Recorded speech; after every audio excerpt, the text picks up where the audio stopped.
नमस्कार दोस्तों, स्वागत है आपका मेरे चैनल पे। दोस्तों अभी हमारे air chief marshal RKS Bhadauria ने इंटरव्यू दिया और इंडियन एयरफोर्स के अदर ऑफिसर्स ने भी बहुत से बातें की हैं। तो उसके बाद में दोस्तों इंटरव्यू के हिसाब से उसका क्या असेसमेंट है उसी की हम बात करेंगे और बहुत सी चीज़ों का हमें जवाब मिलेगा। तो चलिए दोस्तों शुरू करते हैं। दोस्तों इंडियन एयरफोर्स पूरी तरह से कमिटेड है सेल्फ रिलायंस के अंदर और इंडिजिनस प्रोडक्शन को लेकर, और इसके अंदर रास्ता साफ है 83 तेजस MK-1A के लिए, LCMK-2 के लिए, AMCA के लिए और मीडियम रोल फाइटर एयरक्राफ्ट के लिए, जो कि मेक इन इंडिया के हिसाब से ही बनाया जाएगा। और दोस्तों क्या हिंदुस्तान एरोनॉटिक्स लिमिटेड के द्वारा टाइमलाइन डिसाइड की गई है कि लाइट कॉम्बैट एयरक्राफ्ट की डिलीवरी इंडियन एयरफोर्स को कब होगी? तो 83 तेजस MK-1A है जो उनकी डिलीवरी जल्दी ही शुरू हो सकती है। ये लॉन्ग रन होगा, और जब इंडियन एयरफोर्स के पास 40 MK-1 और 83 तेजस MK-1A फाइटर एयरक्राफ्ट होंगे, और इसके अलावा जैसे ही इनकी डील साइन होती है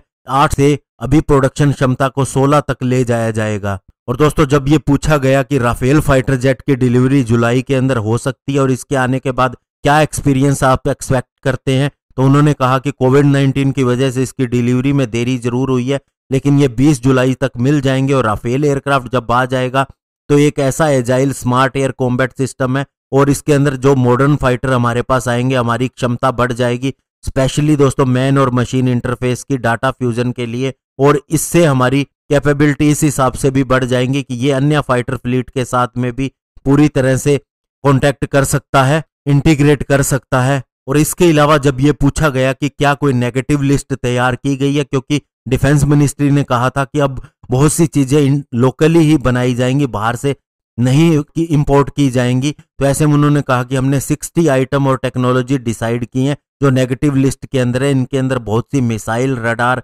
इलेक्ट्रॉनिक वारफेयर सिस्टम और CBRN सिस्टम है, और ये ऐसे सिस्टम और टेक्नोलॉजीज हैं जो लोकली बनाई जा सकती हैं। इसके अलावा उनसे पूछा गया कि इंडियन एयरफोर्स कितनी कमिटेड है इंडिजिनाइजेशन के लिए, और स्पेशली इंडिया की एरोस्पेस इंडस्ट्री रेडी है किसी भी फाइटर जेट को लोकली बनाने के लिए। तो उन्होंने कहा कि हम पूरी तरह से कमिटेड है इंडिजिनाइजेशन के लिए, और इसके अलावा जो अनाउंसमेंट की गई है इससे अब एक रिफॉर्म आएंगे और हमें एक अपॉर्चुनिटी मिली है कि लोकली हम पूरा अपना सेल्फ रिलायंट कर सके, एविएशन इंडस्ट्री डेवलप कर सके, और हमारे पास सोर्सेज है, मैन पावर है, पैसा है, और अब हम अपना पूरा फोकस इसको डेवलप करने के ऊपर लगा सकते हैं। इसके अलावा पूछा गया कि क्या 2 फ्रंट के वार के लिए हम तैयार हैं, तो उन्होंने बताया इंडियन एयरफोर्स किसी भी तरह के थ्रेट से निपटने की क्षमता रखती है, और मल्टीपल फ्रंट के वार को हम आज भी लड़ सकते हैं, और हमारी एक फ्लेक्सिबल और एजाइल फोर्स है, और किसी भी तरह के ऑपरेशन को करने के अंदर हम सक्षम हैं। और जब ये पूछा गया कि जैसे कि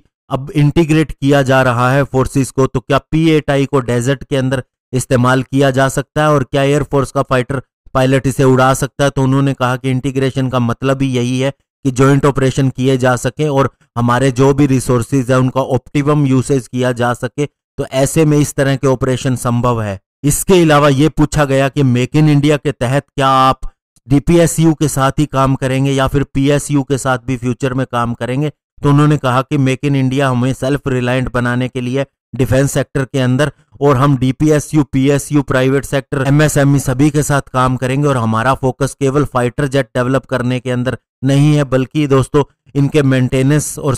लाइफ साइकिल सपोर्ट के लिए भी होगा, और इसके लिए एविएशन इंडस्ट्री ही ये चीजें डिलीवर कर सकती है। और इसके अलावा जब स्पेस कमांड के बारे में पूछा गया तो उन्होंने कहा कि डिफेंस स्पेस एजेंसी जो है एक इंटरिम एग्रीमेंट होता है, और फुल फ्लेज डेडिकेशन चाहिए एरोस्पेस कमांड फॉर्म को बनाने के लिए, और ये ट्राई सर्विस एजेंसी ही इसे बना सकती है और इसके इश्यूज को सोल्व कर सकती है। इसके अलावा इस तरह की एक्सरसाइज के अंदर कमांड और कंट्रोल के लिए ट्राई सर्विस की यूनिट को प्रोग्रेसिवली डिफेंस यूनिट परफॉर्मिंग और स्पेस रिलेटेड टास्क के ऊपर अपग्रेड रहना पड़ता है। तो ओवरऑल दोस्तों कहना यह है कि इंडियन एयरफोर्स जो है बहुत अच्छा काम कर रही है और सारी चीजें उसकी ट्रैक पे, और अभी दोस्तों मॉडर्नाइजेशन और लोकलाइजेशन दोनों के ऊपर ज्यादा बल दिया जा रहा है। ऐसे में दोस्तों थोड़े समय के बाद इंडियन एयरफोर्स के पास हर तरह की कैपेबिलिटी होगी, और स्पेशली हमारे फाइटर जेट और टेक्नोलॉजी जो होगी वो हमारी लोकली डेवलप की हुई होगी। धन्यवाद, जय हिंद।